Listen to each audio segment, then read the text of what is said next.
النهارده احنا مكملين في سلسله الكيكات الشتويه. من ألذ الكيكات الشتويه اللي انتوا يا ريت تجربوها هي كيك اليوسفي. الكيك ده في حته تانية خالص، نكهته بتكون قويه، طعم يجنن من الاخر، عظمه خالص. يعني لو عندكم كام حبايه يوسفي مش حابينهم قربوا يبوظوا، تقدروا تحضروا بيهم الكيك ده في منتهى البساطه والسهوله. لو مبتدئين في المطبخ ارشح لكم الوصفه دي بجداره. الفيديو ده هيكون مرجع ليكم لنجاح اي كيك انتوا حابين تجربوه. بس قبل ما نبدا، اهلا بيكم في ماما في الكيتشن. انا ايمان نور. لو عجبكم الفيديو ما تنسوش لايك وشير واشتركوا في القناة وفعلوا الجرس علشان يوصل لكم كل جديد. مقادير الكيك بسيطة جدا: كوبايتين من الدقيق نخلتهم كويس، كوباية من السكر، 2 بيضة بدرجة حرارة الغرفة، وكوباية من اليوسفي، وتلت كوباية من الزيت.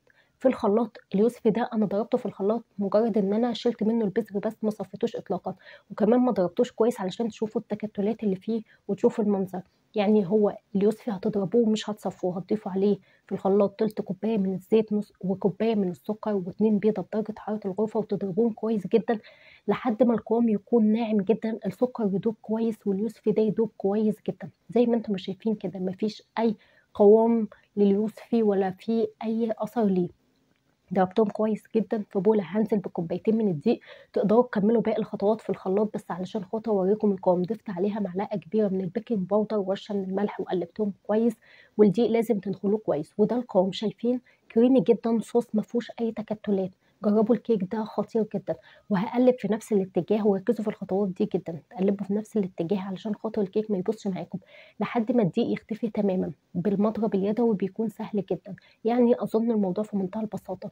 هتبطنوا القالب بتاعكم كويس بالزبده او الزيت ورشه من الدقيق علشان تتاكدوا، خصوصا لو كان النوع بيلزق، وتضيفوا فيه الخليط وتدخلوه على فرن ساخن على درجه حراره 180. ولو انتم مبتدئين في المطبخ باكد عليكم برضو انه ما ينفعش اطلاقا تفتحوا على الكيك قبل تلت ساعه، يعني من 20 ل 25 دقيقه.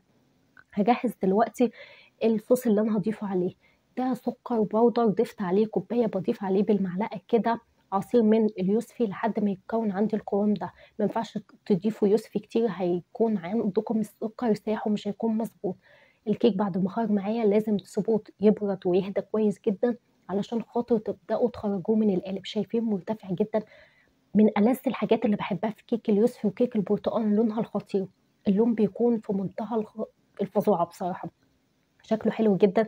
كمان الصوص اللي انتوا بتضيفوه عليه ده بيكون حلو جدا، بيزود الموضوع لذيذه. طبعا تقدروا تستغنوا عنهم، هي حقيقي في منتهى اللذيذه ومش محتاجه يا جماعه. يعني الكيك عظمه خالص، وارتفاعه شاهق جدا زي ما انتم شايفين. كيك عملاق، مش يعني مش كيك عادي او كيك بسيط. على الرغم ان الطريقه سهله في الخلاط، طريقه سهله وبسيطه، انتوا هتحضروا كيك عملاق عالمي. شايفين ارتفاعه؟